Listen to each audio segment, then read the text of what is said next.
We interrupt this commercial break to bring you a Kiss News update.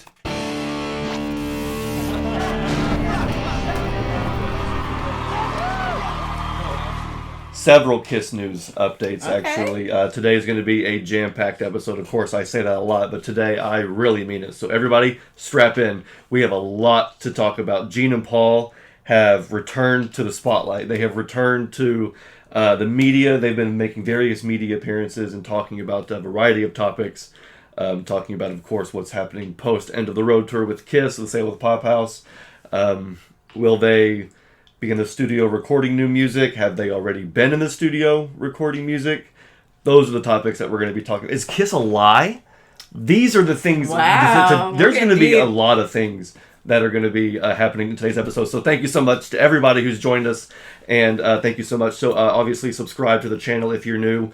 All we are just two Kiss fans who love talking about our favorite band, the music, the Kiss collecting, and the memories, the concerts. Everything. So if you like talking about Kiss, you're in the right place. And to all of our returning viewers, we really do appreciate it. I love talking with you guys in the comments about all your various opinions and your memories and your thoughts. And so today is going to be no different. Please be sure to leave your comments on the various topics that we have today. But before we just jump right in and get into the deep end, I do want to do, of course, a Kiss Spotlight. So, Daphne, kick us off with the Kiss Spotlight. Well, so my Spotlight, for us, just like 2 or 3 days ago, I think, was the anniversary of the 1978 solo albums. Correct. So okay. we've kind of been jamming to a little bit of all of them, but I have specifically, no surprise, been listening to Paul Stanley's. So that is my Spotlight this week. I have listened to it probably 4 or 5 times in the last few days. It is just, will always be by far my favorite of the 4. It's so good. It's so epic and like romantic and dramatic, and the songs just flow together so well. The songwriting is so good. His voice is so good. It's just a fantastic album, start to finish. I don't know. I just love it. It's so good. Yeah, for sure. I feel like all of the solo albums are really good fall albums. Yeah. We talk about like seasonal listening sometimes and how some albums, hit better in certain seasons. Different, yeah. And I think the solo albums, having came out in September, they do feel like, fall albums. Absolutely, I agree. And you made a good point about Paul's being very romantic. It's so good. I tend to gravitate, no shock, towards the harder edge songs. Yeah. It's Alright or Love in Chains, Wouldn't Like to Know Me. Those songs are my favorite. Tonight You Belong to Me, of course, starts off very elegant and beautiful. So good. And then starts in with the heavy riffs and the big drums. So, yeah. I like how you gravitate towards one side of the album, and I gravitate towards the other and together. My favorite song on the album by far is Take Me Away, Together as One. For sure. And I just love it more every time I listen to it. It is fantastic. If we were making, like, our ranking of favorite Kiss songs and we were including the solo albums, that one would be up there, like, with my favorite Kiss songs. It's so good. For sure. They put Hold Me, Touch Me on Kiss 40. I was trying to remember which one they put from Paul's solo album, and they put Hold Me, Touch Me. And that's probably my least favorite on the album. It's a good song, but yeah, I don't think that was... And that was the single, so, I mean, it's not like it's not like it's Kiss 40's fault. It's just, that's what the single was. Yeah, and fair. that's what they put on the album. But, no, I think there would have been better choices. There could have been better choices for a single. Agreed. But, yeah, so your favorite is Take Me Away. I don't know if I could pick a favorite of those 3, but it's not my spotlight. So I appreciate you even mentioning the other ones because, yes, I was just kind of skimming around, going back and forth between, Gene's, a little bit of Gene's, some Aces, and, yes, even Peters. A little bit of Peters, A little bit of Peters. I must admit, that's the kind of sugar Papa likes. Has finally reset for me. Really? I've mentioned it many times in the past. I won't mention it again, but I got really over that song. I really burnt out on that song, and so every time I heard it, it just gave me like PTSD. I was like, nope, don't want to hear it, don't want to listen to it. And finally, when I heard it this time around, it sounded good again. It sounded fresh. And great, I'm happy for you. Yeah, and sometimes all it takes is just listening to the solo albums on the anniversary. Yeah. Which I feel like is not just us. Everybody listens to the solo albums around the anniversary. It's tradition. Yeah, absolutely. It's almost like its own holiday. Yeah. Because there's 4 solo albums. They all came out on the same day. Huge day. The only band to ever do that. I mean, maybe there have been since, but that was the first time it had ever happened back then. It's a very unique thing to do. Which is, a total Kiss thing to do. Yeah. That's exactly right.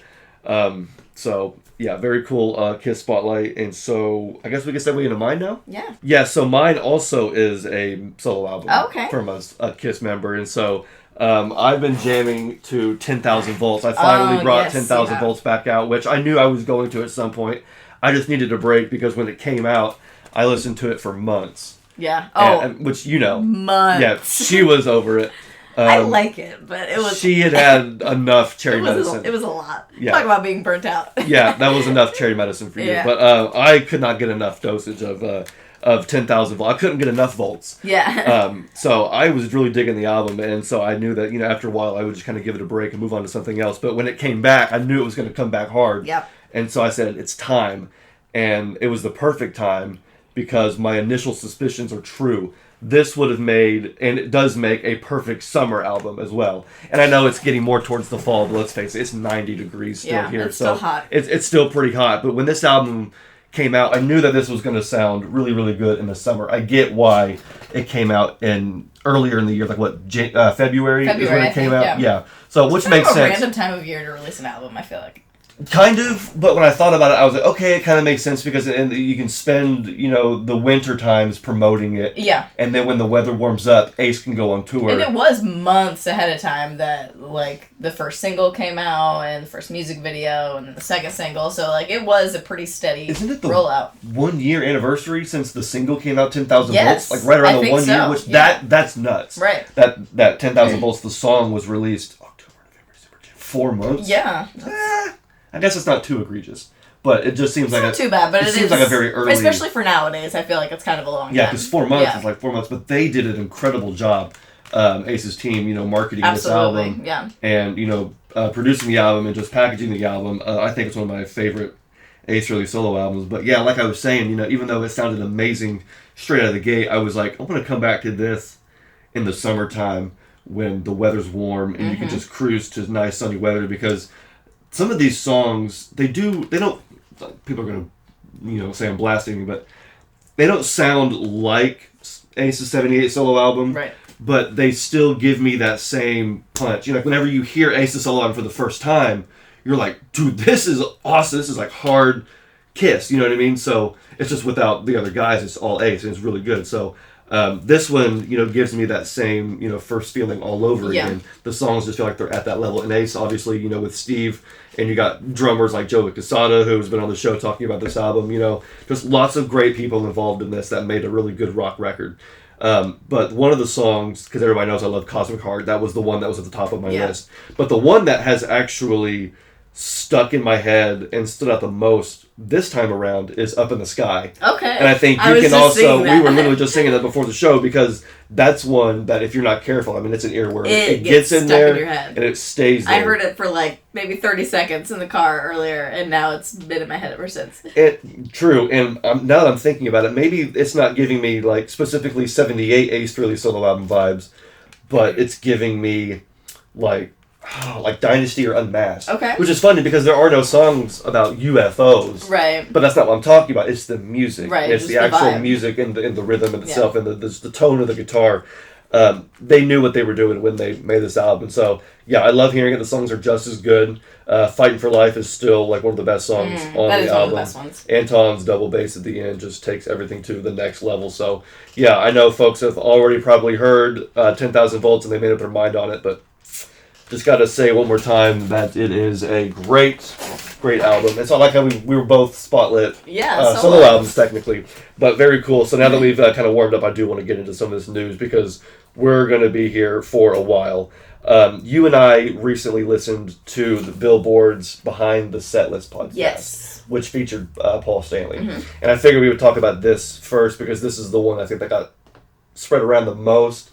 But interestingly enough, the interview itself was only 35 minutes long, which was very, very short. And so we listened to this, and while there was a few things that we're going to get to, I was really disappointed with how soft the interview questions are. Yes. Because, you know, at this point, post-Kiss, there's a lot up in the air. And so the questions to me just felt like they were either too long-winded or too narrow. Yeah. But I just wanted to know kind of what you thought about that interview with Paul and what you got from it as far as, what you remember the topics. Yeah, I'll be honest, I didn't get much from it. I was pretty disappointed as well. I was really excited to see that Paul did a podcast of any kind of longer form content where he's discussing something. I kind of expected a little bit more frankness and vulnerability and something. Yeah. But it's pretty much just stuff we've heard before. Like you said, the questions were not... I don't know. They weren't very hard-hitting. No, they weren't. They were either too vague, which allowed him to give very vague answers. That was my issue that right we there. have heard 1,000 times. That was my issue. And they were either too vague or too, again, things we've heard before. Like, really boring, basic questions that he's been asked in every interview for the last few years. And I don't know. I don't feel like I got any new information out of it. The only interesting question for me was when he asked Paul about new music. Mm-hmm. And would he be doing new music? Which Paul replied, maybe, yes, we'll see. He still gave the most vague answer possible. It was literally a yes, which is maybe, fine, we'll see. Yes, but again, the question was, are you going to do any more solo album? What about Soul Station? Have you been to the studio? Do you want to write? And it was like, you can't ask 4 questions in one because that's just going to allow Paul Stanley to just deviate and answer none. He's not going to answer any of them, yeah. So basically the answer was yes, maybe. I'm not done with music yet. Right. So we'll see. Which I feel like, is a really... It's a good enough answer because all I want as a fan of KISS and a fan of the members of KISS, is new material and new songs. You know what I mean? I liked Soul Station. I thought Soul Station was really fun. Absolutely. We still regularly listen to songs like what's the one? Save Me From You. Yep. And like IOI is a good IOI one. So many good ones. Is my favorite of the bunch. So but at the same time, I do want to hear more of a hard rock Paul Stanley album. And that's kind of what he alluded to in this. Was that he talked about Live to Win a little bit. That was interesting. And that also bothered me, though. Yeah. Because he said that he feels ambivalent about Live to Win and has mixed feelings about it and isn't as fond of Live to Win. Which, again, isn't really that surprising. But did we not just talk about how Gene and Paul are always constantly talking about, like, Carnival of Souls, The Elder?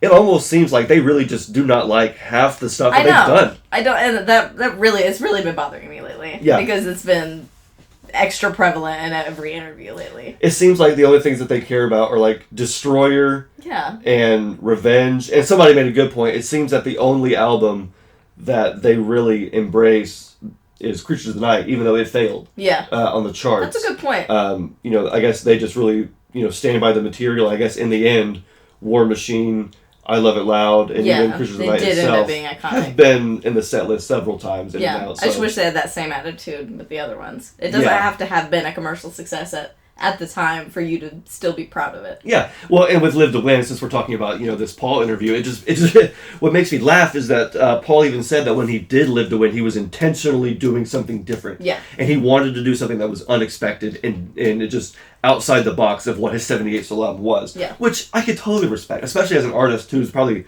always pinned. It's KISS, it's Paul Stanley. He can only do this, and then he does Phantom of the Opera, and it's like, oh, okay, and then now it's like, okay, well, he's just going to do a 78 solo album. No, he's going to do something completely different. So I get his thought process, but then to do it, and then all these years later be like, it wasn't the right thing to do. It just had mixed feelings. It's just, which I get your mind changes, but you don't have anything to say about the title track. Yeah. And how inspirational it was. And how relevant it still is. Yeah. That song is very much still relevant, Live to Win. The idea behind it, the mentality. It would have made for a great KISS song. Mm-hmm. So it's funny how guys like Paul choose one part of the conversation and just forget the rest. Yeah. But whatever. I mean, it is his opinion. But I just think that, if he's talked about doing a guitar-based album, do it. You know what I mean? Didn't he say? I can't quote anything from here, but did we not read somewhere where he said that he had something committed, or had something written on paper, or something like a riff or a lyric or something? I don't recall I could have swore I remember. I should have kept track of that and made that mention here. But this entire episode was completely impromptu. Yeah. Because I was gonna do a completely different video. It wasn't even gonna be a podcast episode. It was just gonna be a short, fun, Xander video.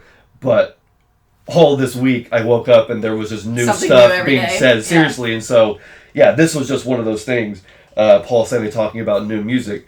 But I was like, man, if you're going to do another album, please do it. Because I know there are lots of fans like us Absolutely. who would love to hear a new Paul Stanley record. What do you guys think? I don't know. I would love to hear it. Yeah, I agree 100%. And I think there was another, maybe it was in that guitar video.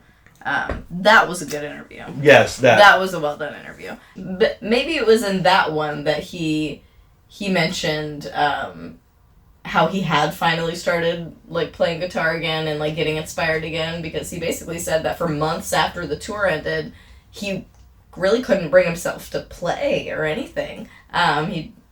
Which was kind of sad to hear, but also understandable. But, yeah, he just didn't want to miss it. Yeah, and I don't know if, I feel like there was a specific guitar that he got or something that... He just bought a guitar. Yes, that inspired him to start playing again. So basically his answer to the, like, are you going to make music, he did keep it vague, but what I got from it was, yes, I do want to. Eventually, maybe. But it's too early to, like, tell you anything for sure. So basically don't hold your breath, because he's not going to rush it, and I don't think he's going to. He seems to be, like, in this phase of life where he's going to take his time and do what he wants, which is valid. Sure. Which is fine. I mean, obviously I would love an announcement of a new solo album next week, but... I don't think that's going to happen. I think it's probably going to be at least a couple years before anything happens. Yeah. What I would love, though, is if in the meantime, like while he takes his time working on solo material, I would love another Soul Station album. I know it's not that easy to just do at the drop of a hat, but he was talking about that and how great of an experience that was.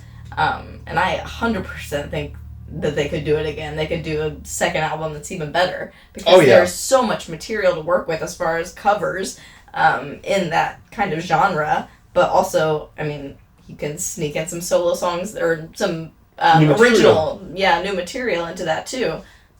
So that's what I would love to see, but he left it very up in the air. Yeah, and I know that like some folks had issues with Soul Station because it's not their kind of music, and that's totally fine. It's not mine either.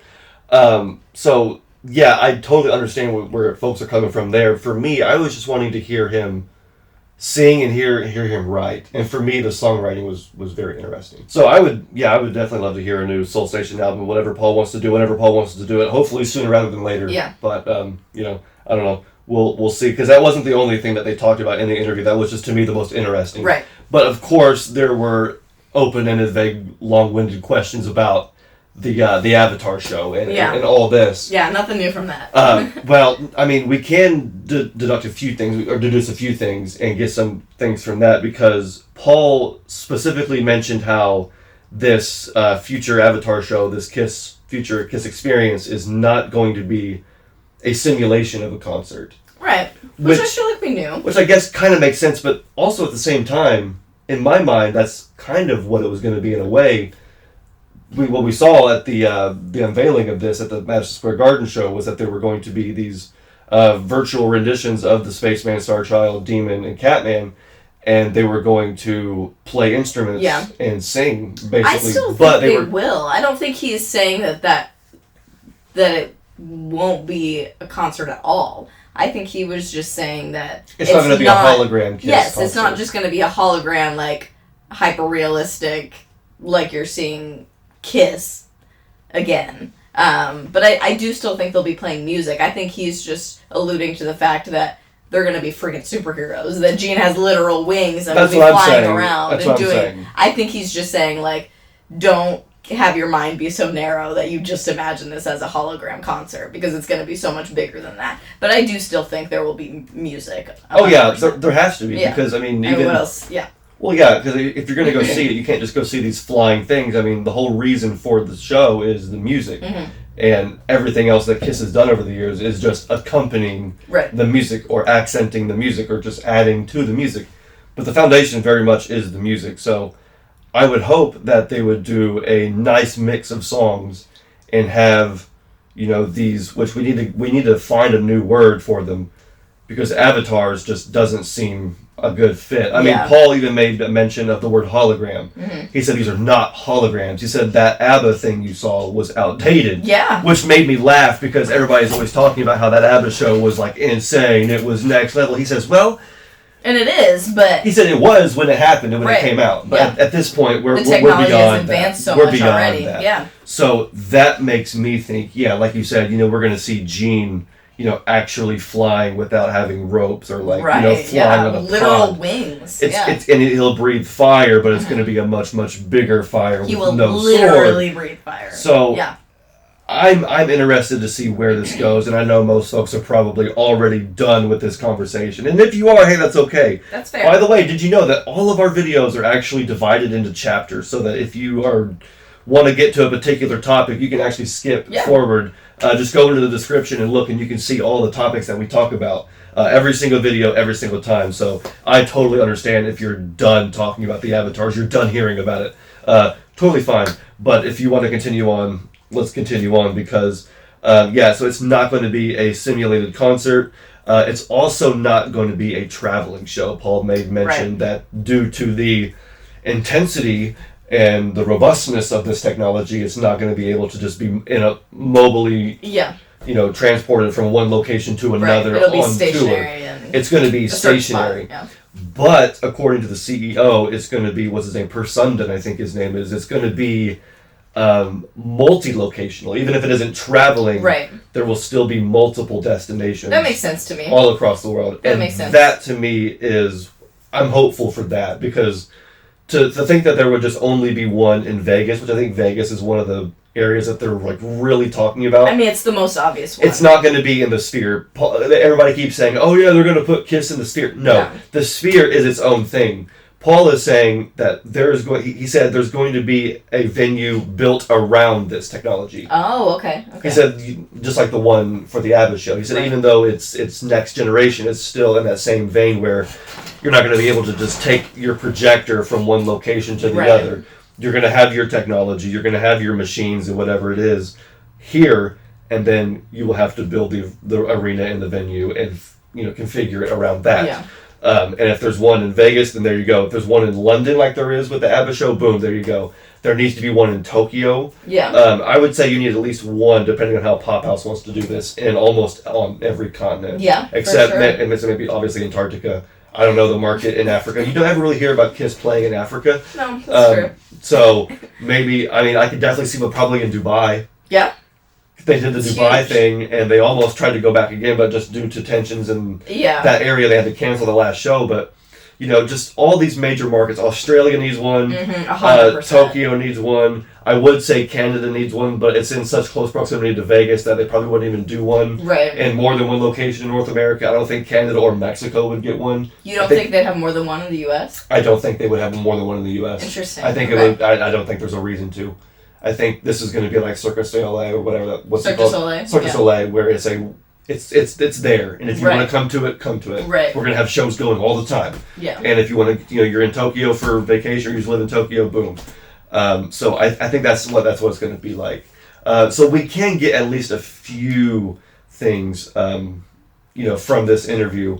But still, it wasn't. Oh well, no. I think the dude actually asked if there was going to be like any live music. I think with the ABBA show, what you're seeing is holograms performing and quote unquote singing, but really there are actual people off to the side, hidden in the shadows, that are actually singing. So you're hearing live music, performance, a live performance, but you're seeing a simulated performance at the same time. Very interesting. So I think Paul was asked about that on what approach they would take, and Paul said, "We're not even either." He said, what he said was, "We're not even there yet. We haven't even discussed that." Yeah, it's and true. Either they haven't, or he's not willing to say because it is like still 2 or 3 years off. Right. Either way, it makes sense. But other than that, like out of the 30-minute conversation, those were the two questions I think that I was able to kind of get anything from. Yeah. And kind of sparked the idea for this episode. Again, there was just like Paul did that interview with Behind the Setlist. Which again is called Behind the Setlist, and they barely even talked about. Yeah.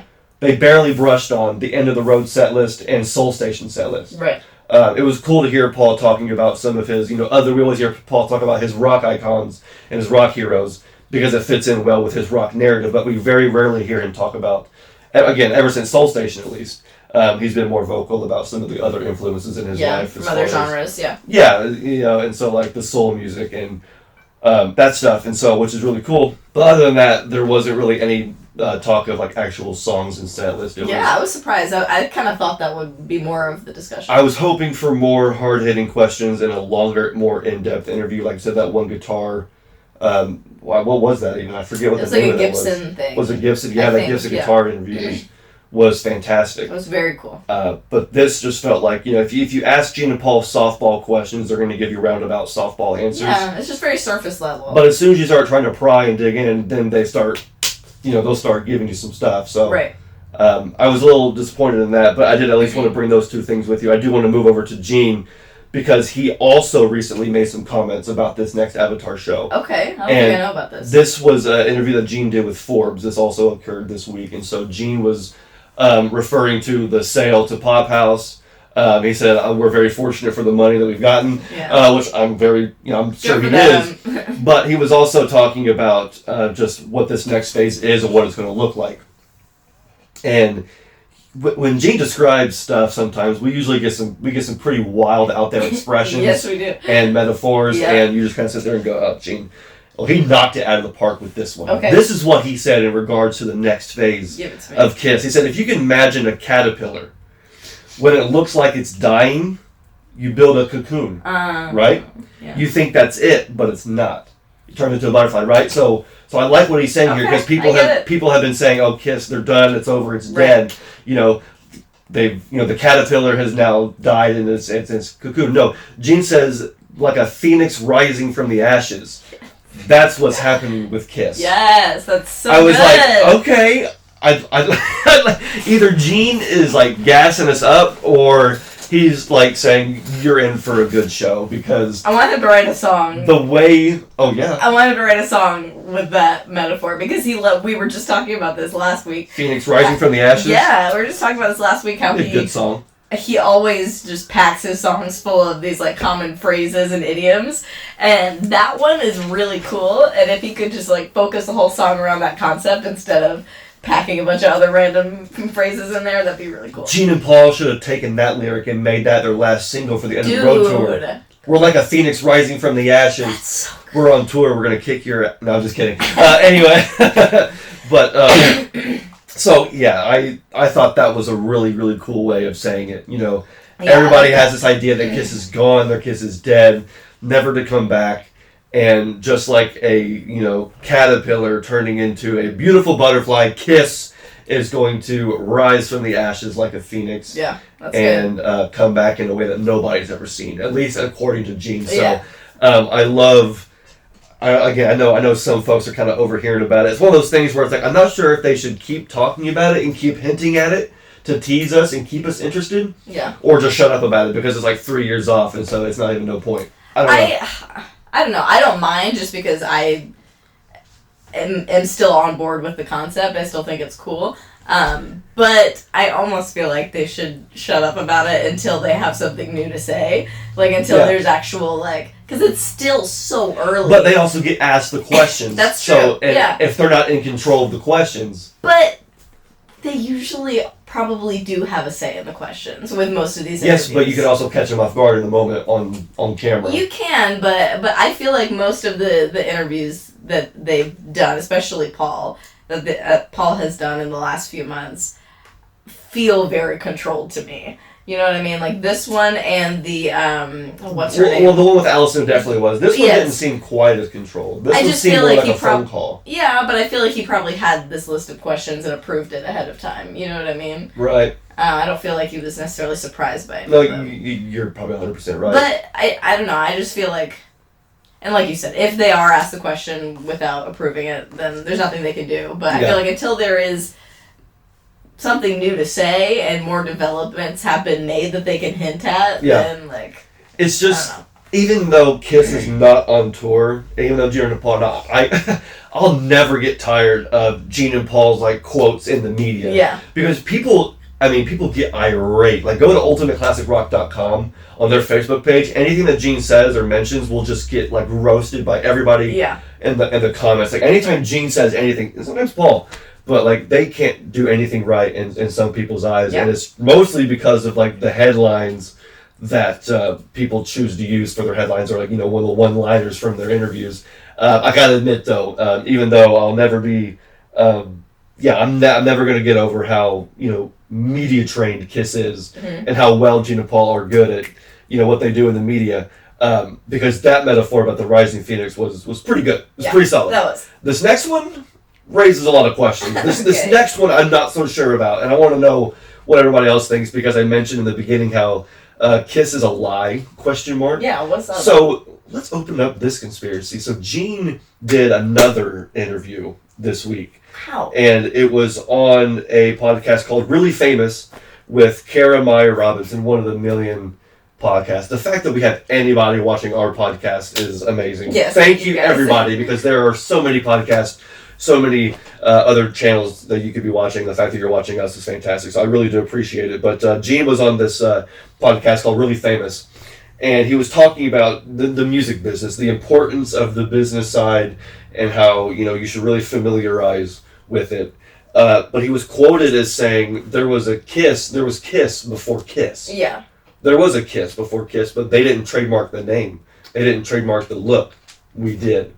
You snooze, you lose. What?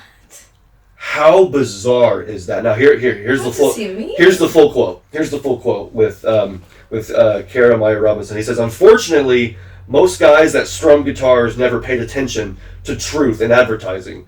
It was never called music. It was always called music business. Yeah, but music is more fun. Well, too bad. And so from the outset, we took care of that. Created trademarks. There was a Kiss before Kiss.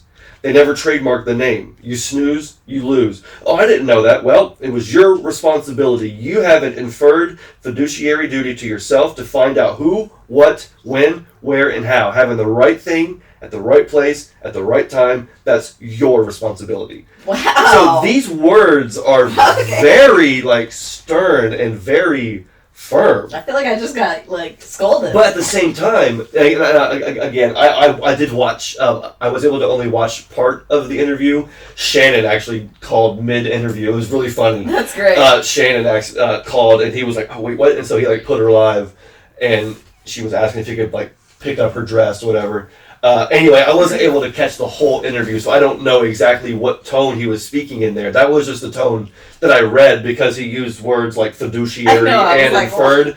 He used two words like gymnasium there. I was like, oh, inferred fiduciary duty. I was like, interesting.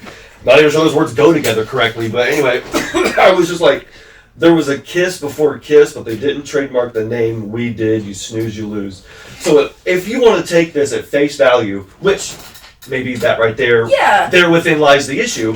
If you take us at face value, Gene is saying there was already an entity called Kiss, or a band called Kiss, or somebody that was doing exactly what we were doing, and we decided we're taking that and we're going to legally own it and take credit, because only those that actually take action and are the ones that step up, those are the guys that are remembered. Everybody else just falls by the wayside. Early bird gets the worm and all that. Early bird gets the worm. Smartest, So I get all that, but Gene is almost implying that Kiss was built off of somebody else's complete idea. Or, and maybe this is more realistic, because again, Gene, when he speaks, you got to be careful, because again, I love what he said before. This is a Phoenix. I'm like, no, I get that. I get exactly what you're saying. Everybody's saying one thing. Oh, Kiss is dead. They're gone. And it's like, no. You don't even know what's about to happen. We're about to rise. Okay, I get that. Yeah. But Kiss was already Kiss, and then you took Kiss. It's like, whoa. I wonder if maybe he's just saying that, for instance, there was a Kiss before Kiss. Right. Or there theoretically could have been easily. Yeah, you had your idea and somebody else took it and made money off of it and made it into a bigger thing and took it to the next level. You snooze, you lose. That's your fault. But he's just putting himself in that. Oh, yeah, there was a Kiss. Well, too bad. Yeah, I don't know. It's so vague and so wild that I was like, I have to bring this up. Yeah, that's interesting. I think we need to be careful about taking anything Gene says too literally. Because he's always saying he does something not else. Speak literally most of the time. He usually is. He speaks in tongues, which is not a reference not a reference to Gene's Speaking in Tongues book. Yeah, I don't feel like he meant this literally. No. And if he did, I don't think he means that they stole this idea from someone else. At the very most, It could mean that they had this idea for a band and the name Kiss, and maybe before they trademarked it, found out that there is another band out there called Kiss, but they haven't trademarked it or done anything about it, so we're gonna do it. That's very interesting. That is the most literally I could interpret it, but I don't even really think that's necessarily true. I think he's just saying, odds are there probably was some little garage band out there called Kiss, because it's a simple, cool name that somebody else probably thought of, and a lot of people have the same cool ideas, but what he's saying is we were the ones to use it and to capitalize on it and to trademark it, and that's what you have to do in life. That is very interesting. I think that's what he means, but who knows? The reason why I don't think it's true, literally, I don't. Yeah. The reason why I don't think it's literally true is because I feel like if that were the case, then whoever that band was or those people, 50 years later, we would all know about this. Kiss fans, we know everything. We know that that was not Kiss's blood put in that comic book. We know that it was intended to be, right? But the scheduling got changed. Allegedly, we don't even know that to be true. Well, I believe that's how we know, because there was a scheduling. I think the schedule got leaked or whatever. Okay. I don't know how we actually know that, but it's rumored that yes, the schedule was changed and Sports Illustrated was actually pushed up. Right. And the blood that they put in the vats of red ink for the publicity went into production for Sports Illustrated. Fans, we know all this stuff. We talked in the last episode about how Animalized, you got ghost players after ghost writers, and or not ghost writers, but just session players and session musicians and all this stuff. And it's like you just never really know what it is. Yeah. But who's to actually say whether this is? Yeah, I mean, I don't believe it's actually true. But I thought it was worth mentioning because it was just an example of Gene just flying off the handle. Yeah. I'm pretty sure in that interview he also said said something like felt like a stuffed goose or something like that, and then did like a thing. I don't know, Gene.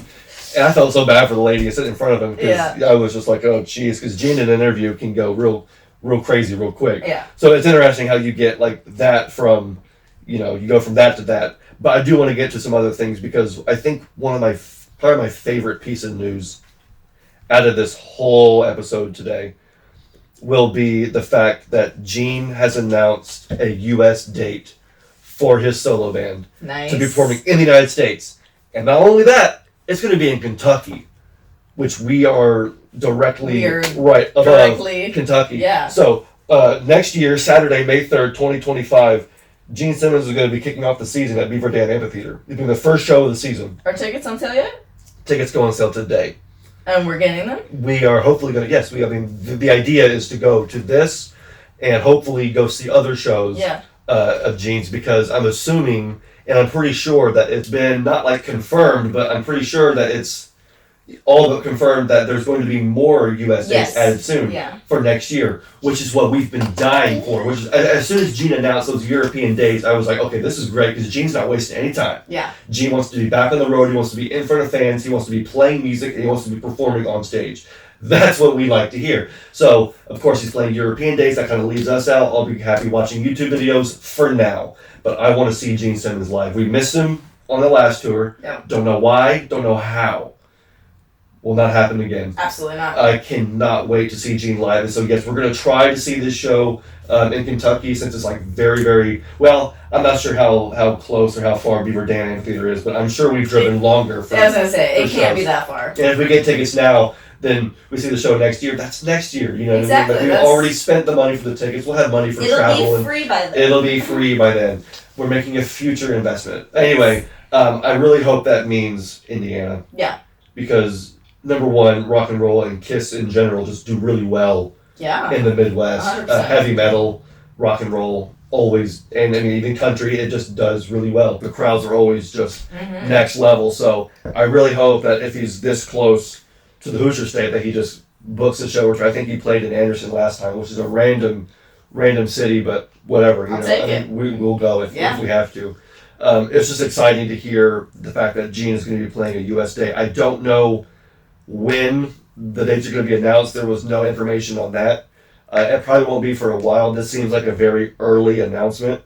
I doubt we'll see any actual other dates for at least a month or so. Probably, but I'm hoping that I get proven wrong, And when this episode goes up, the dates are already out, and somebody's in the comments being like, yeah, here's the actual list. I doubt it. But hey. We can know. Yes, absolutely. So, again, good chance we're going to see Ace. We saw Ace earlier this year. Yeah. See Gene live again in 2025. So, that's exciting. I know I talked about in the beginning about how exciting it was for Paul to be potentially going back into the studio recording new music. Well, Gene has actually been in the studio. He didn't record a new song, but he recorded a new cover of a song. So, for the movie Reagan, the movie Reagan that came out about, of course, President Ronald Reagan, features a song called Stormy Weather. It's actually a very old-timey song. Yeah. Some folks might know it. I did not before this. Apparently it's called a torch song. I learned a new genre of music. A torch song is a breakup song, a sad song, a song where you lament over a lost lover, pretty much. And so this Stormy Weather talks about how me and my man, we ain't together no more. It's all just, it's rain all the time. So, stormy weather. That's what life is. And so Gene did a cover of this. I think the song is like 1933. Yeah. And so Gene covered this. It's I hope it's for the soundtrack. I hope there's a soundtrack so I can get a copy. I'm sure there will be. Get a copy of this. But I don't think Gene was the only famous person or, celebrity to be involved. I think Bob Seger was. Mm-hmm. And who else? Do we know who else? I thought there was one other kind of out there name. I forget. I do remember. Who's starring in Dennis Quaid. Dennis Quaid. Yeah. I like Dennis Quaid. Yeah. He's cool. He's a cool actor. So I don't know if we'll see the movie or not. Maybe we will, but definitely want to hear Gene. I actually did catch a snippet of it. I was going to say, when we found out about this, we looked and there was nothing on YouTube yet. There was no soundtrack on Spotify or anything. Yeah. But is the film already out? Film's been in theaters. Oh, it may already be out of theaters. Well, then that's odd that there's not a soundtrack.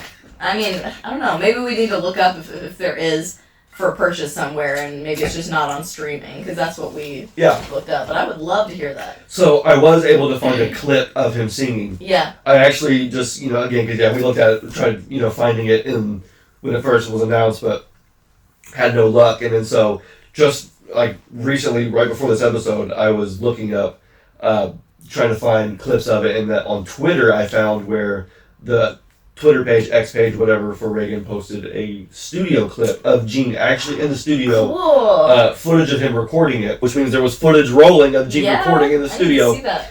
And they layered the final track over it, a piece of it. Cool. So you actually get to hear Gene singing it, and he's really digging into his low. Good, I love that. Quiet soul. Yes. He has a great voice with a lot of dynamic range, so that's exciting. I made a comment about his vocal performance on the Paul McCartney cover, Venus, when he did Venus and Mars. Oh, at the beginning. How it was very, very controlled. It's beautiful. And it was perfect, and you can tell that he was focusing so hard, he's sweating. This one was not. This one was a more loose, laid back, raw, maybe a one take, whatever happens, happens. Sort of like I'm totally bad at describing music, so it really, the song itself gave me you're in the 30s, the 40s, 50s, walking through a jazz club. Yeah. Real quiet, easy listening. Smoky, hazy. Guy on the stage, like Frank Sinatra smoking a cigarette. Very easy listening jazz. And it had that kind of. I love that. I want to hear it. So when we get done, I will I'll definitely show it to you. And so if anybody wants to, go to Reagan, the Twitter page, or just search Gene Simmons Stormy Weather on Google, and hopefully you'll get it that way. Yeah. But that was also exciting because even though it wasn't a new song, Gene was in the studio. It's a new release of some kind. A new vocal, and that was really cool. Yeah, that's awesome. He was even, I think, quoted as saying, music has become compartmentalized. Hip hop over there, country over there, rock over there. I wanted to contribute a song in a style that had a wide appeal and reflected the times the movie was set in. This is a movie worth watching. Nice. So it's interesting. You have a rock star, right, like Gene, doing a 1933, torch song, Stormy Weather. So, but he's right. Music sometimes can be compartmentalized. Nowadays, I feel like, as music goes on, it gets more and more, mixed together. But sometimes you have a lot of especially when you're in middle school and high school, it's these people listen to this music, can't talk to them and hang out. There's there's an invisible barrier, Yep. But no, Gene's right. It's cool seeing things mixed like that. Yeah, music is music. I love that. And he was noted to have been generous with his time. So I guess the folks that worked with him had nothing but good things to say. So it seems like it was a pretty cool experience. So if anybody has seen the movie, did you know that it was Gene? Have you seen the movie, and what do you think of this track? So it was really cool. Hopefully we'll get some more stuff. Yeah. And speaking of movies, I did want to talk about this because this is another pretty big thing. We've been talking at this point we can say years. We've been talking years about the Shout It Out Loud biopic. Yes. And how it's supposed to be this Netflix, biopic that's going to talk about, Kiss in the early years and all this stuff. And it's just kind of been pushed back production-wise. And, casting is starting. Well, there have been some new developments. Okay. Some big developments, actually. So it now has a new director. The director, I don't know what happened, if he left or was let go or just, whatever happened. But there's a new director, and it's Joseph McGinty Nickel, and his industry name is McG, which I thought was pretty gangster, actually. So most folks know him as McG. But anyway, so he is in final negotiations to direct. Okay. And it's going to be produced by STX Entertainment now. Okay. It's not going to be Netflix. Interesting. This is the biggest development because it was originally what's STX. STX Entertainment. It's another production company. It's another Netflix is a production company. Well, they're also a streaming service, but they also have a production. Also a production company. Yeah. So STX is going to be overtaking. Interesting. I wonder where it's going to be released. Here we go. So the goal is to rumors are that they're having discussions with Lionsgate. And Lionsgate is going to distribute this in theaters worldwide. Oh, a theatrical release would be so cool. So I'm honestly kind of glad it's away from Netflix. It's interesting. Okay. You got a good point there. Because that worried me a little bit. Because Netflix is very hit or miss. Like, no offense, but I feel like unless you're Stranger Things or Wednesday. Yes, I feel like they either produce the greatest show you've ever seen or just absolute bottom of the barrel, low budget trash. So I totally agree because I feel like for me at this point, streaming services are becoming known for producing low quality content. Yes. Yeah. Just churning it out. It's churning out low quality content that doesn't have much to offer in the ways of writing and story and just even like on screen entertainment. Yeah, just the production feels like a high school play sometimes. And so initially though, I gotta admit, back in it was the first episode of this podcast we talked about. Jeb and I talked about this. So it goes back at least 3.5 years. And initially, I was excited for it to be on Netflix because you do have that instant appeal. Yes. I remember I even made this Netflix graphic of what it would look like when it popped up on Netflix. Yeah. And that's what started my whole, editing style. But that was exciting at the time because it was like, anything that goes up on Netflix, it has the potential to be viewed by millions of people. Right, could be huge, yeah. Whereas when they did the A&E documentary, I was like, yes, it's contemporary contemporary media, and it is on mainstream platform. Nobody 30 and under has cable, or satellite, A&E, or has A&E. Are you kidding me? We had to go a roundabout way and watch it online and get a free trial. Yes. And, cancel it before. It's like we had to go a roundabout way. It seemed so... At the time, the A&E thing, it just seemed so, it worked out. It went great. Yeah, but it was not very accessible. But it was not accessible to everybody, and also they produced it in a way that just seemed bloated. Yeah, agreed. That was the best way to put it. There was so much extra B-roll, and there was so much extra tension put on stuff that we already knew. It was like, get to the point and tell us, tell us something interesting. Yeah, tell us something, And I really did like the A&E documentary because there was some cool things in it, but... the biopic was supposed to be kind of like a break from the reality, and be a dramatic retelling. A dramatic retelling of the story. 100%. So, and originally, it was going to be about the original era of Kiss in the beginning. I don't think that's the case anymore. You don't think so? No, I don't, because the most recent script has been written by Darren. His name is Darren Lemke. Okay. Lemke, he helped write Shazam. Okay. Which at least he's known. Yeah. And that was an okay movie. Fun movie. I like that, yeah. It is based on a prior script by Ole Sanders. Okay, not Ole Sanders or Ole Sanders, whatever. He was on the he was with the first director. Okay. I forget his name because it was a different name that I'm used to saying, and it was a name I wasn't familiar with. Even though I do think he had worked on like Pirates of the Caribbean, right? Yeah. Some other films. So yeah, obviously he was experienced and well known, and I was really excited to have him on board because he had that level of experience. But apparently that script is no longer the same script. Okay. Even though it is based on a prior script, by OLA standards, Darren has taken it and rewritten it. Okay. So I don't even know what that means. Is it going to be a new story as far as like a new focus? Is it going to be still relying on that original story of Kiss going from New York to, Kiss Alive in Detroit? Who knows? Is it going to be more all-encompassing? I don't know. It'll be interesting. There are no news other than that. Okay. I just thought it was really, really interesting them saying they were going to take it out of streaming and put it into try theaters. And put it in theaters, yeah. Because, again, if you do that, you're also still getting a worldwide, potentially a worldwide audience. Yeah. Now, having said that, it is known that with movies like Detroit Rock City and Kiss Rocks Vegas and even Spinning Gold, these are not blockbuster hits and things like that. And so, unfortunately, this could be one more project that Gene and Paul call, it was unsuccessful or, whatever. But I just want to see it happen. Yeah. I'm excited about the potential to see it in theaters for sure.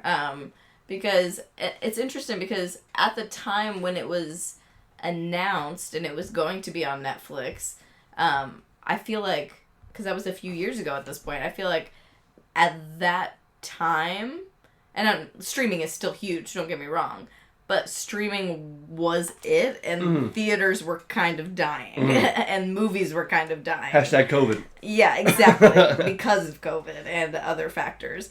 But it wasn't looking good for the film industry for a while and for theaters.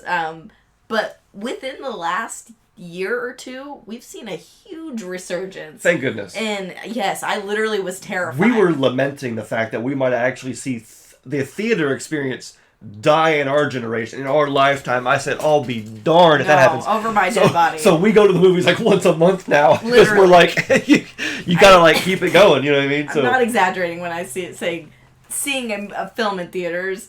It's like going to a concert. It's like a very important experience for us, and we do it all the time. We just saw, what did we just see? My memory is so bad, folks, but we literally just saw the new Beetlejuice. Yes. Beetlejuice. That was so fun to see. That was great. And then we saw Twisters. But it makes sense to me that they've now made that decision because, like I said, movies are kind of back and on the upswing, and theaters are kind of back. So I think that's an interesting move that they've made. And plus with streaming, and also with the film industry too, and I know Doc McGee has said this in various interviews that he's done since the End of the Road Tour, when referencing things like the biopic and other things, it's like, these things sometimes don't even happen. Right. Everything gets pushed back and gets changed, and most films don't even get made at all. So hopefully this does get made. I feel like with streaming services, they're more likely to get axed, get canned, 100%. Get overlooked. They will do that in a heartbeat. Underfunded. Netflix does not care about you or your movie. No. All they care about is their money. Yes. And what I will also say, and a positive aspect to this project is that you have on board as producers both Gene, Paul, and Doc McGee. Yeah. There's several more other producers, but they are acting as producer/executive producer, whatever it is. Yeah. And are overseeing for STX right now. So that's good. That's good to know. What direction the film will take, we don't know. As far as I know right now, with this company, I think STX, they're right in the middle of producing a movie called Way of the Warrior Kid, starring Chris Pratt. That right now is currently in production, and once that wraps up, they're going to move into Shout Out Loud. Okay. But all our good vibes out there. But right now, it's just like casting is underway. Yeah, it's still very early. Production is. I feel like it's been at this stage for years. Sometimes I wish it keeps getting restarted. It keeps getting the process keeps restarting. Sometimes I wish we would not know about things until they were actually happening. That's also the internet and news. Yeah, it's just kind of exhausting to keep hearing about things and kind of getting excited and then not again. That's why I've kind of given up on counting on this film at all. If it happens, that's totally fine. If it happens, it's going to be great, but I'm not going to be devastated if it doesn't because we haven't really gotten to a point where it's for sure happening. Until they are filming, Yeah. I won't be fully Right, convinced. yes. And I'll tell you right now, I mean, in that article, I think it was like Deadline that was reporting this, they said that production wasn't even going to start until the second quarter of 2025. Okay. So that's like a year. That's like maybe 9 months to a year from now. So Okay. is when production starts. But until then, we had time to get the script done, the perfect casting. But yeah, I mean, with this process, who knows how long it's going to take. Yeah. Remember Spinning Gold, they had Neil Patrick Harris playing Bill O'Coin or something. Or was he playing Neil? I don't know. I'm not sure. I think Neil was playing Neil. Neil was playing Neil? Was he? Or was he playing Bill O'Coin? I don't know. Either way, Neil Patrick Harris was on board to play a character, and then, that got... that didn't happen. So that's just the way the industry is. But I still thought it was worthy to bring up because it is something that we've been talking about for a while. It's a development, at least. That's interesting. I still want to see it. Yeah, absolutely. I still want to see it. I want it to happen. Even though I'm very nervous just not holding my breath. about biopics. And when it comes to this one, I think I'm just going to have to just get rid of my expectations. Because you're right. As soon as we keep hearing about things, we formulate what we think it's going to be, what we think it should be. And then when it's not, we kind of like set ourselves up. So...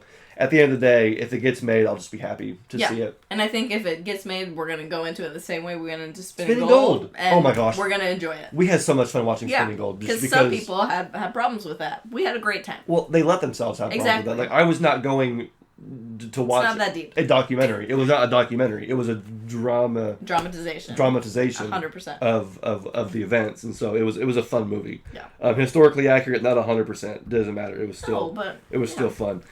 Speaking of Kiss movies, I want to know when the documentaries are coming out. Yes. Had they not?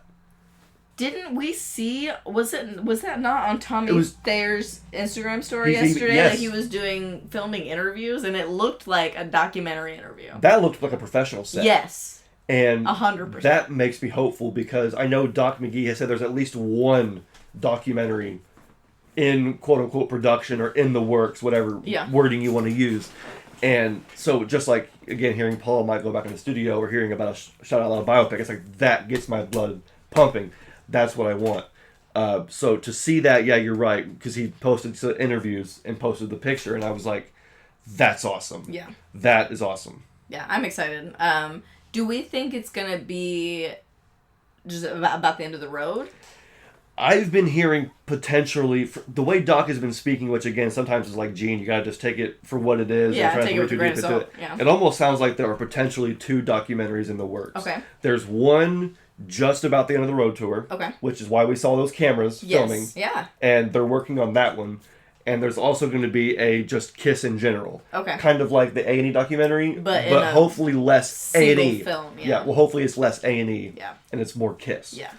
So I have my suspicions that when Kiss did this big reach out to fans, they posted and said, "Hey, fans, we're going to be doing an A&E documentary. Please send us and get in contact with us if you have rare, never before seen pictures, and video and audio and all this stuff." And so there was like this mass influx, and we only saw a pinch of it. So true. Actually make it into the documentary, and so I'm wondering if they didn't save the best of the best for a real full-on Kiss documentary for the people, for the fans. Yeah. Whereas the A&E one was more of like... it was for the general public, It was for the general public, and it was for the mainstream, and it was for, hey, we're Kiss, we're still the baddest. Right. Come go see us on tour. We know our fans already are, so we don't have to do anything too crazy. But yeah, they've always done big mass appeal things for the mainstream, so that's what I think it was. But I'm really hoping that we're getting a full-on more Kiss documentary. For the fans. I hope so. I really hope so. But I'll be honest, if I had to choose between the full-on Kiss one, 50 years, whatever, or the End of the Road, I want the End of the Road. Agreed. I agree. I want footage of Gene, Paul, Eric, and Tommy backstage, laughing, talking, throwing pics. Yep. I want sound check videos and audio. I want on meet the road, and greet stuff. like traveling. I want all that stuff. Yeah. I want to see my favorite band having a good time traveling to these shows, just like you, Jeb, and I, and all of our family and friends had a good time traveling to these shows as well. I want footage of Amber Wild backstage hanging out with Kiss. Like, I think oh my god. I think Evan and Paul. the documentary will be more emotional than what we got on this last tour. So. Yeah. Kiss kept it very, very, straightforward, straight ahead on those last 2 shows. They went out there and they played. They did nothing, fancy, nothing out of the ordinary. Yeah, nothing too sentimental. There was no... For better or worse. For better or worse, there was not, and so I'm wondering if You know, because when they always go on stage, it's always, you know, game on, focus. You know, get your game face on, laser focused. So I'm wondering if what we get before and after those shows, behind the scenes, isn't a little bit more raw and tender. Yeah, that'd be awesome. So we'll see. I don't know, but again, if I had to choose, I would really hope for that end the road documentary. Yeah, because we saw those cameras back and forth, so that's what I want. But again, yeah, I mean, how crazy is all this news been? There's so much, lot in 1 week. So much that happened. Gene and Paul have just been doing interview after interview. We obviously had Gene performing live, recording. Paul says he might want to toy with new music in the studio. Tommy and the band are doing interviews. I mean, it's still really exciting to see there still being activity. Yes. I know we haven't done a new show in a while, but I wanted to do this one because it was just really fun to just talk about what's current and what's going to happen. And the fact that there is current stuff, let's just be grateful for that and hold on to that. Yeah, I'm surprised at the lack of like music releases and merchandise releases, but that's going to be for the next episode. Yeah. Right now, though, I do want to get to the Collector's Corner. Okay, let's do it. Because I'm always showing some stuff that is new to the collection, and where is my package? This will be the fun. This will be. Do I spy? Joe, is it over there? I think I found it. Good deal. Thank you. I appreciate it. Yeah, it's a little bit of it's a smaller package this week, but that's okay because, as you guys know, I tend to go a little crazy sometimes with my Kiss collecting. But this one was an item that I just could not pass up. There was no way. Let me get this open real quick. Thanks again. Have you bought from this seller before? Yes, I love that. It says thanks again. That's awesome. They're like, I know you. They're like, yeah, I know you. So there is a little bit of tape. I like their handwriting. Their handwriting is fancy. I think they're said they're paying off some medical bills or something like that, and they're getting rid of some stuff, collecting. So cool. I was like, hey, I'm glad happy. You could be of service. I'm happy to help. Yeah, absolutely. I'll take that off your hand. That was a loud noise, and I apologize. Okay. So everybody knows that I've been buying a lot of Kiss Indiana items. Yes. Ticket stubs and things like that. Did it fall out of the package? No. I think it's between these two. Yeah, it's between these two. Daphne to the rescue. It really looked like an empty package for a second there. I was like, dang it. I love it when I know who this is. Not like know who this is, but like I remember this because the person last time did the exact same thing. Oh. Sent me some cool Kiss cards to go along with it. How nice. That is so cool. I'm like looking at the cards now, not the actual item, but hey. That's very generous of them. Who loves fun? Now that is dope. I'm going to let you just grasp that concept. Whoa. And I'm going to hope it translates to them because that is really cool and really unique. So first of all, you've got Kiss Alive 3. What are these? These are the... Oh, I forget what cards these are called. I forget what series. I'm sorry, can I just... Go ahead. I'm going to show this. You probably can put a closer one in if you want to, but can I just read the back of this? It's so cool. Oh, snap. Go ahead. Yeah, there's a back to it. Yeah. It says, unused art. In the Kiss camp, hundreds of ideas, concepts, designs, and even finished prototypes are discarded and never used. Sometimes these decisions are made at the last minute and may or may not have a specific reason attached to them. Pictured here is a sculpted mold of a Kiss logo with hot platinum pouring into it. Different possibilities have been presented as to why this and other images aren't used after they are created. Although this particular artwork might have been used internally by the band or their record label for a solicitation, a marketing campaign, or some other promotional purpose, it has rarely been seen by the public. That's crazy. That's cool, yeah. That is like the coolest photo ever. I didn't even read. Wow. I didn't even read it, but yeah, you can see that the graphic is really cool. So yeah, I'm wondering. The photograph too. So you said that this is from possible promo use or whatever. We don't know. It sounds like, but potentially. This to me almost would look like a greatest hits album cover for songs that went platinum. Yeah. You know what I mean? And I'm sorry, the photograph itself of the hot platinum being poured into the mold is so cool. That's really cool. That's infinitely cooler than the finished product would be. Okay. To me. Now I'm into this because this one says, here you go, photograph of Ace Frehley wearing the classic spaceman outsuit. He wore something very similar to this, I think in one of his music videos recently, and also on one of his a few albums ago. That says this scarce Ace Frehley outtake is from a photo session that has been rarely used. Shot in '78 to promote Ace's upcoming Kiss solo record, this picture illustrates one of the rare moments where a Kiss member is not depicted with his stage outfit. Yeah. Instead, Ace poses for the camera wearing a silver space-age sweatsuit. Sources say that Ace would have preferred wearing this outfit on tour. This image is one of the last to feature Ace wearing black eyeshadow. During the recording of Dynasty, it was suggested to Ace that for marketing reasons, he should adopt a new color that could be solely identified with him.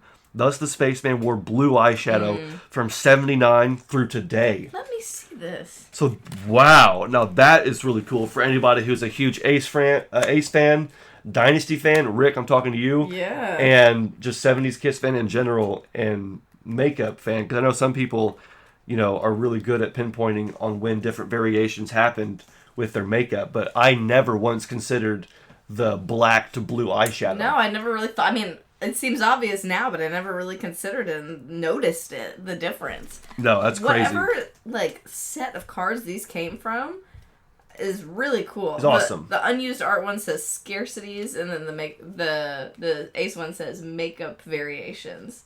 That's so neat. At the top? Yeah. Oh, okay, for sure. Yeah, this one says discography, so it's for Kiss Alive 3. And, of course, it gives the set list or the track listing for Kiss Alive 3, but it says it was picked at number 9. Album went gold. So I guess this one wouldn't be on the platinum album there. But anyway, still really cool. So thank you, Seller, for including some extra Kiss goodies. I love extra fun Kiss goodies. I know, we haven't even gotten to the thing you actually bought yet. Yeah, so let's get to the actual item now. So anyway, as I've stated before, as you guys already know, I've been collecting a lot of Indiana-related items.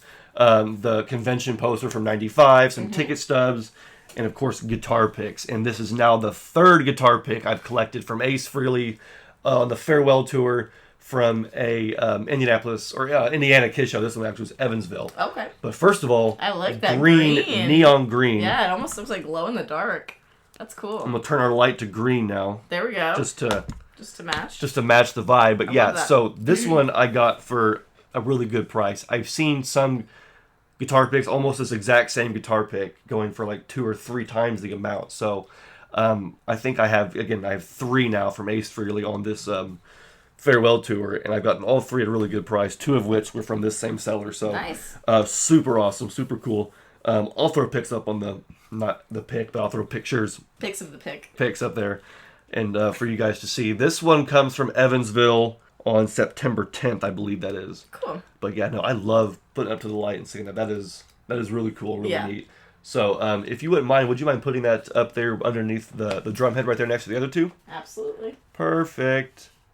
So other than that, that's actually it. So this is actually one of the smallest hauls I've had in a while. Babe. Proud of you. Oh, thank you. I appreciate it. No, seriously, because you've been saying for a while now that you're gonna slow down, and then. Well, there's always a reason to not slow down, and that was the reason this time. Yeah, but at least this is something small and not crazy. Bingo, exactly. So yeah, I can rein it in when I need to. So I think now all that's left is Kiss Merch of the Year, which kind of in the same vein, I like to end it on a fun note. And since we're talking about Kiss collecting, might as well keep on talking about Kiss collecting. So with this being episode 112, I want to show something from 2012. Okay. And we're getting into my area now. We're getting into fun stuff. So the thing I want to show today is the Kiss Monster magazine. Oh, nice. That came out in 2012. Is there a month? I should know. I don't know if it was April or June. But anyway, so there were two magazines that were released in promotion, official Kiss magazines that were released in relation to promotion of Monster. The other one's actually right behind you. Oh, yeah? You can see where it says Kiss Monster. So the reason why I chose this one in particular is because it came with a set of 3D glasses. Yes. And the reason why that is because there's a whole section towards the back where the photos, I don't know how, but the photos have the way they're printed, yeah. The way they're printed gives you a 3D image. So, which is weird because there's no lenticular. Yeah. Obviously, there's no digital screen. So, how they were able to print these photos in 3D the way they did, to me, is mind-blowing. I'm sure it's a special technique that you can do in Photoshop or in some photo, some print setup, in 5 seconds. But at the time, I was like, well, I've never heard of that. Yeah. The last thing I'd ever heard of Kiss doing 3D was Psycho Circus, and that was when I first got into the band. So even though this has been 10 years, 12 years at this point, back then, this was new and it felt nostalgic because of Psycho Circus. So I was like, oh, I can think back to when I was a kid getting into Kiss in the 3D. So here's Kiss Monster with the 3D. And I don't want to get it out and start flipping through pages right now. I just wanted to talk about the actual magazine and why it was so cool. The photos are really cool themselves, and so if you're a fan of Monster and you see this floating around, you may snag it for yourself. But I wanted to show it here because it is a really cool magazine. I wish there were more official Kiss magazines coming out.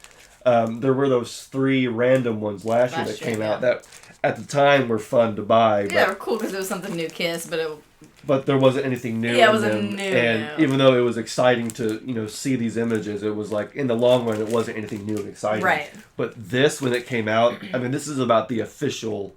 This is an official magazine about the new album. So you can imagine how excited I was. But you know what? Actually, no. I don't think I got this at the time. I didn't get this until afterwards. Okay. So I think this was something that I bought afterwards, and then was just. Yeah, I got this like 2014 or something like that. I got this afterwards. I didn't buy this at the time. But it was still exciting to get it because I had no idea that they were doing the 3D thing. Yeah. And seeing those prints still blew my mind. So super awesome. I want to show it to you. Hopefully there's no glare. You guys can actually see what it looks like. But that's it for Kiss Merch of the Year. And that's going to pretty much wrap it up for episode 112 of the Kiss Army Things podcast, babe. Is there anything you want to leave us on or say anything? I don't think so. It's been a really fun episode. Yeah. I know we're both... I need to take a drink of Money Back Soda real quick. It's been so good. It's actually been a while since I've had one. I've been having tea or other drinks, so it's nice to be back to Money Back. Yes, and we've done so much talking this episode, so it's good to have something to refresh us and all that, because, like I said, lots of news happening right now. Probably could have mentioned more, but it's just, almost too much to handle. So what I want to know is what you guys think about some of the stuff regarding, the biopic and Paul Stanley possibly doing a new album and, the avatars. I don't even almost want to hear what you guys have to think about the avatars, but, whatever you guys want, it's fine. You guys leave me your comments. I love talking with you guys. And thank you so much to our Patreon subscribers, because we just debuted... Jeb and I debuted our new show. Yes. Backstage Pass. Awesome. You definitely should check it out. Some good positive feedback there. Some good excitement there. So really appreciate everybody over there who's subscribing us or subscribed to Patreon.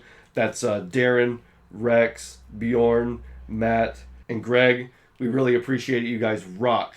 Thank you so much. And if you want to, in the description, we have a link to the Patreon where you can become a member. Thank you guys for your support. We really do appreciate it. And hope everything is going well.